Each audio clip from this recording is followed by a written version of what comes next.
Welcome to Let's Go Dutch. I'm your host, Veronica Lewis, and today we're in Haarlem. No, not that Haarlem. Haarlem, the Netherlands. I'm gonna travel the world. I'm gonna go where the Dutch have been, and I'm gonna share it with you, my friends. Let's go Dutch. Let's go Dutch. Let's go Dutch. Haarlem lies to the west of Amsterdam and is just 15 minutes by train from Centraal Station. It's the capital of the province of Noord-Holland. We'll then take the train to the province of Zuid-Holland and the historic town of Delft. So put on your clogs and let's go Dutch. This Art Nouveau station was finished in 1908.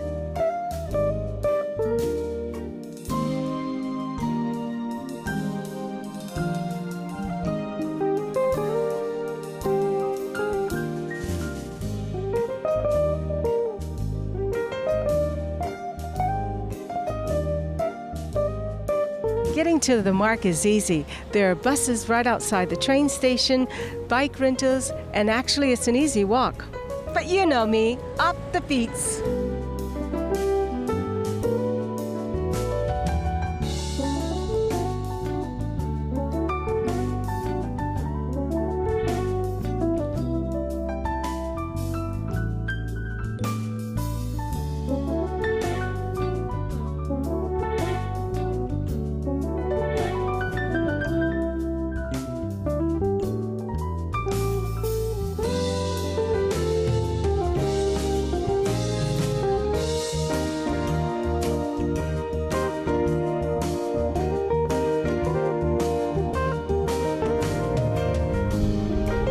Since medieval times, the market has filled the square. It still takes place on Mondays and Saturdays.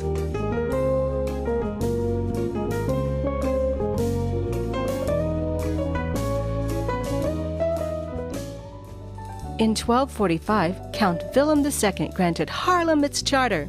In 1351, a fire roared through Haarlem, taking with it most of Willem's castle. Quite annoyed, he moved to Den Haag and gave what was left of his castle to the city. This stadthouse has 14th century foundations, and the ornamental facade is from 1604.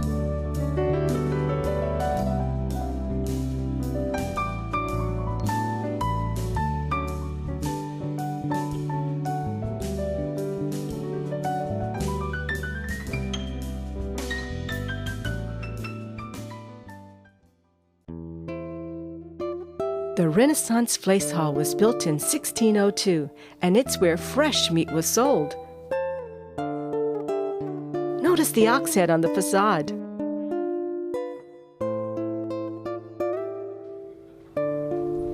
The street on the side, Warmoestraat, was where salted meat was sold. But here the venison was still singing, Do-re-mi.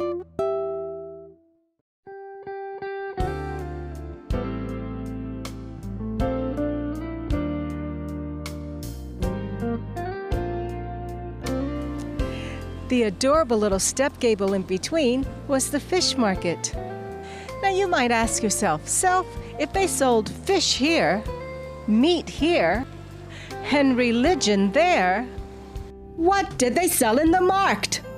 You got your bloemen, your kaas, your herring. Perhaps they even had stroopwafels in the 17th century. Yum. By the way, the church on 77th and East End Avenue in Manhattan is modeled after this, the Vlees Hall.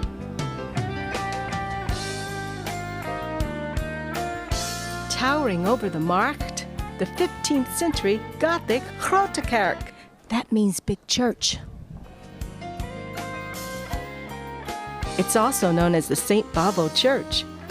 Bavo is a pretty popular guy here. He saved Haarlem from some angry neighbors. Very angry.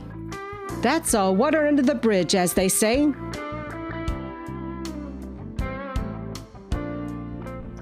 for a church named the Big Church, there's got to be a huge organ to go with it. The organ here is huge, but not so huge in size. Remember, it's not the size that counts, but what you do with it. No, it's huge because a 10-year-old Mozart came to play it. And so did Handel and Liszt. That's a pretty impressive list, niet waar? When young Handel was done, he turned to his father and he said, "Papa, it was so big, I had to use both handles." Don't look at me that way. He wrote it. The organ these kids came to play took 3 years to build, starting in 1735. There are over 5,000 pipes, with the longest one 32 feet.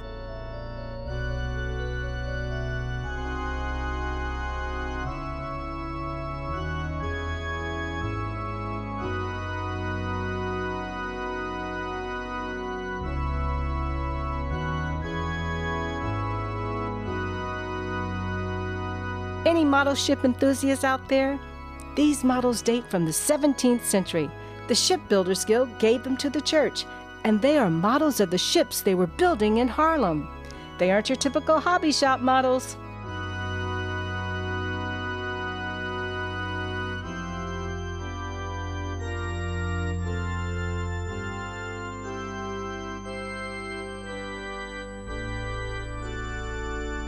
These are family coat of arms, including the Persane family, which is the familiar 3 St. Andrew's crosses of the Amsterdam coat of arms.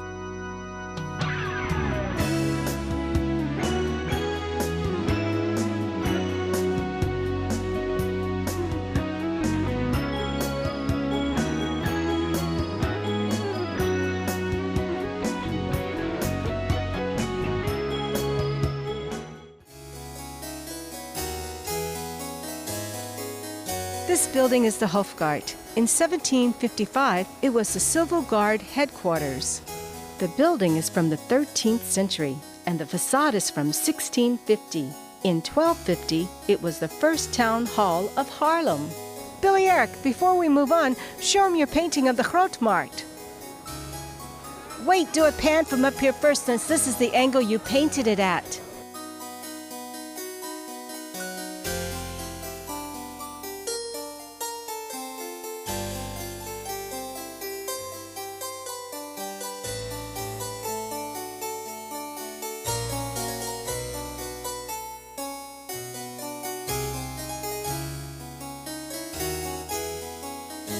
Right around the corner from the Stadthaus, we come across a 17th century neck gable house known as the Corrie ten Boom House.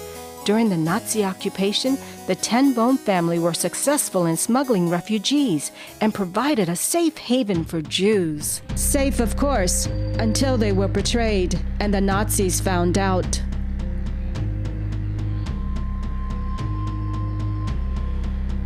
By the way, this is called a Dutch angle in filmmaking. Once upon a time, like specifically 1585, a Flemish family from Antwerp packed up their son Franz and moved to Haarlem. Young Franz went on to become a portrait painter, and he must have been pretty good because he now has a museum to call his own, the Frans Hals Museum. How about that?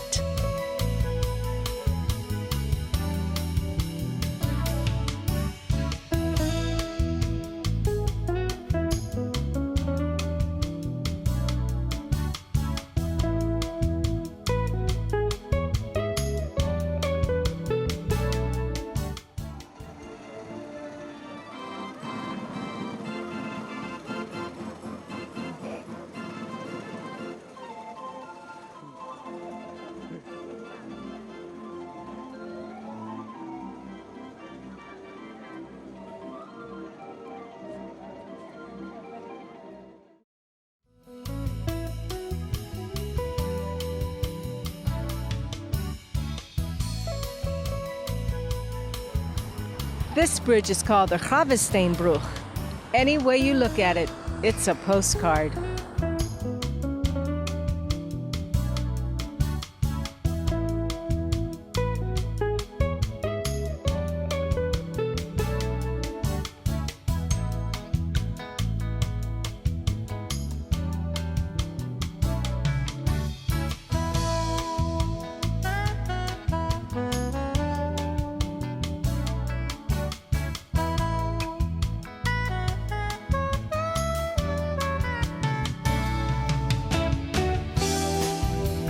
Sitting here along the Sparna River are the Tailors Museum and the Waag. The Tailors Museum was started in 1778 by a silk merchant named Peter Taylor van der Halst. A few doors down is the Waag, of course situated along the river.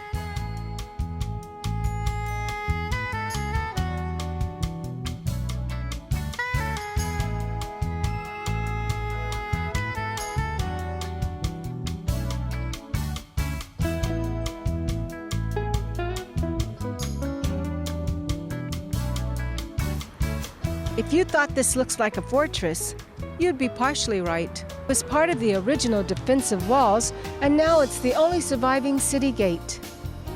Built in 1355, it's the Amsterdamse Poort.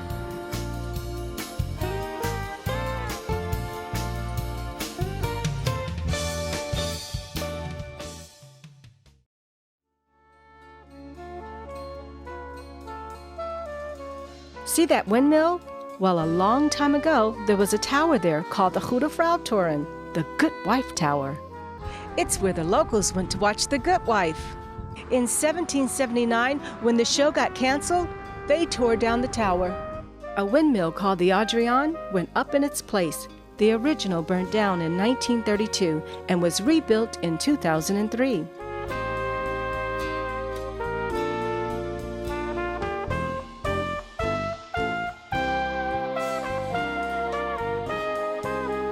There are so many great towns and cities to see in Holland.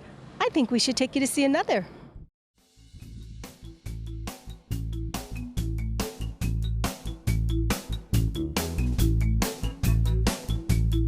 This plaque is saying, on this spot a long time ago, that Johannes Vermeer lived right here. Well, I just so happen to know that Vermeer came from Delft, so that must mean we're in Delft! Delft is another easy day trip from Amsterdam. It's a delightful little stot, crisscrossed by white rail bridges. Unfortunately, in 1654, a whole lot of gunpowder exploded, taking with it a good portion of the city. You see, Delft served as the arsenal during the 80 Years' War for Independence. But don't worry, they did a bang-up job rebuilding, so let's get trekking.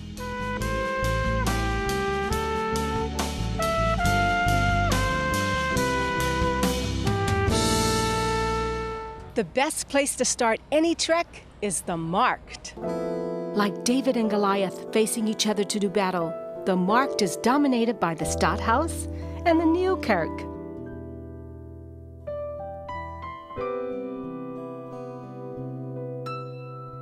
Johannes Vermeer, one of the best of the Dutch master painters, lived on this corner.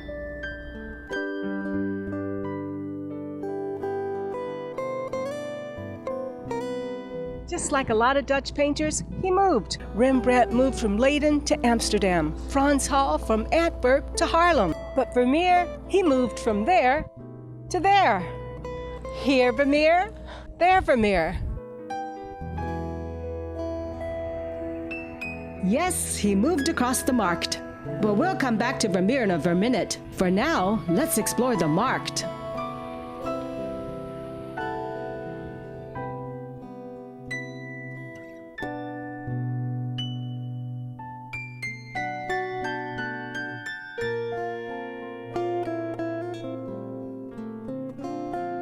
The white spire of the Nieuwe Kerk, piercing the skyline, is a major landmark of Delft. The current spire dates from 1872, but the church is much older than that. They started building in 1393 and didn't finish until 1510. That's a long time. Think of all those people living around the Markt. Oi, wei, de klanken. Hoe lang zullen het nog te duren? Can you imagine a contractor saying to you, "Ma'am, it's going to take about 100 years. 100 years? Notre Dame in Paris took 300 years to build." Well, when you put it like that. Now, making matters worse, fires came to visit twice, forcing more rebuilding. Fires were a constant scourge in the Middle Ages. Torches, wooden houses, candles, poof! At some point, brick and stone became the mandatory materials for building. We'll go have a peek inside, but not just yet.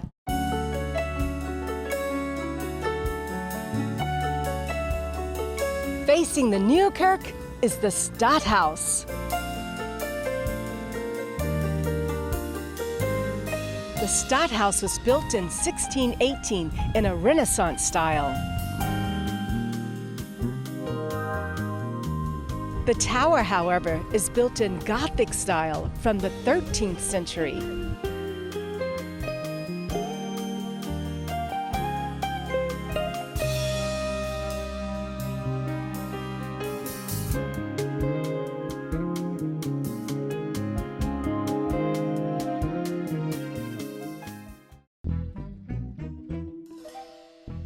A hole in the wall, that's all it looks like, right? It's been here since 1584 when King Philip II of Spain sent an assassin to kill William of Orange.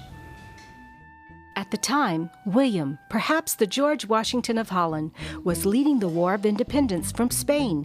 In 1572, he took over this convent to use as his headquarters. It's now known as Het Prinsenhof, which means the Prince's Court, and houses the Stedelijk Museum. William, also known as William the Silent, is buried in the Nieuwe Kerk. Let's go have a look. His mausoleum took 8 years to build and was finished in 1622.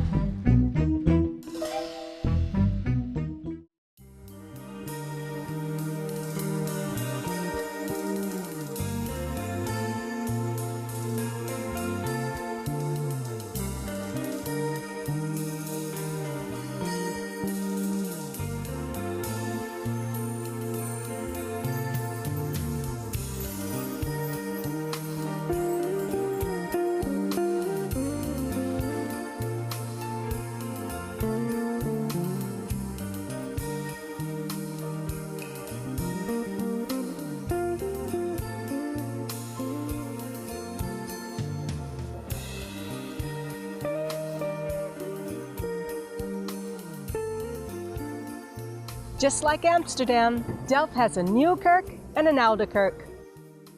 This is the Oude Kerk.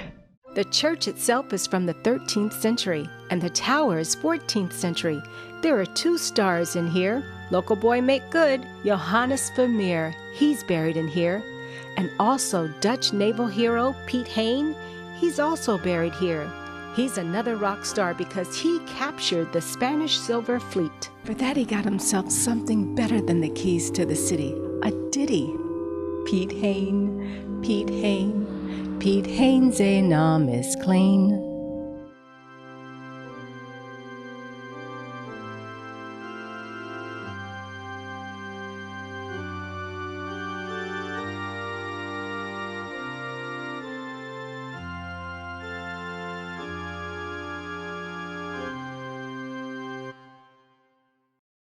Whether you're using your feet or your feet, this quaint little town is a delight with its sleepy canals and its white rail bridges. So let's walk around and take it all in.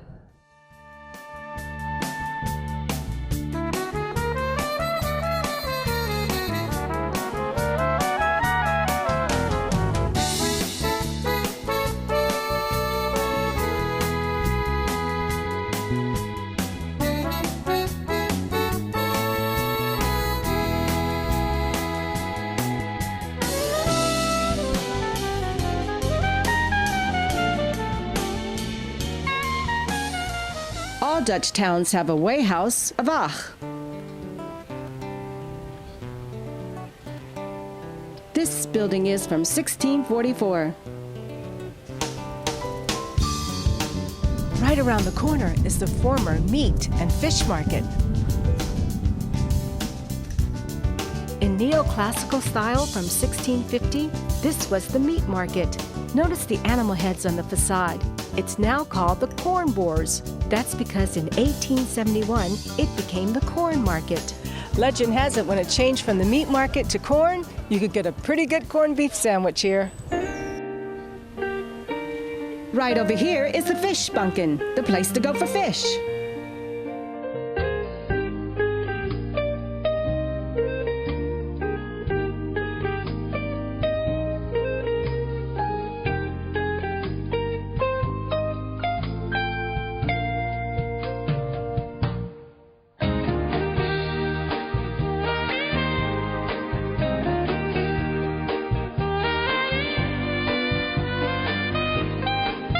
take you to a heel mooi spot.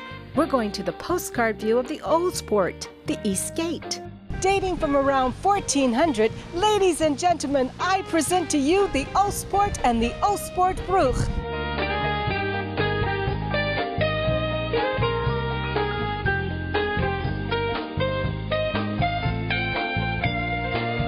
Quite picturesque, isn't it?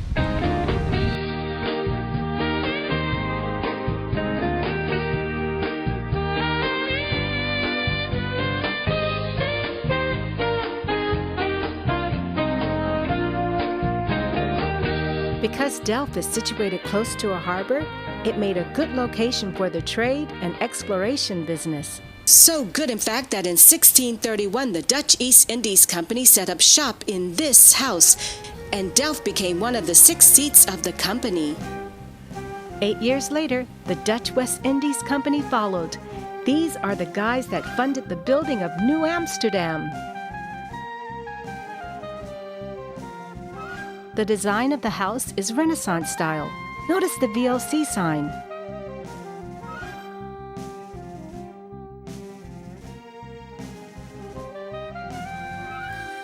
The VOC sign above the doorway is the logo of the Dutch East Indies Company. It stands for Verenigde Oost-Indische Compagnie. Verenigde means united. The United States, for example, is the Verenigde Staten. The East India Company did a whole lot of poking around in the Far East. One thing they brought back from China was porcelain. The Dutch loved the porcelain from China. In time, they absorbed it and spit it back out Delft style. It's known as Delftware, and it even spawned a color, Delft blue. I give you one guess what's being made in the shop behind me. Yes, you. Delftware! Ja, dat klopt. What did I win? Alrighty then, moving right along.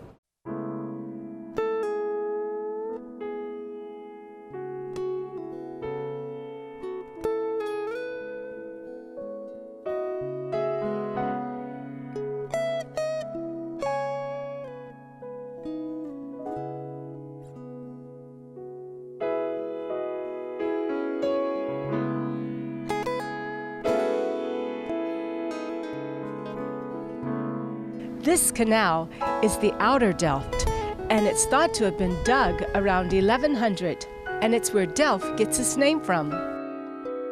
There are quite a number of interesting houses along this canal. This is the Delftland Gemeenlandshuis. That's like the municipal government. The style is Brabant Gothic, and the house was built in the early 16th century.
Haarlem and Delft, 2 historic cities, and both are easy day trips from Amsterdam. Or you could stay overnight and soak in the charm that only night can bring out. Haarlem, the town of Frans Hals. Delft, the town of Vermeer. What Vermeer can I say? I'm Veronica Lewis, tot de volgende keer op Let's Go Dutch. Tot ziens!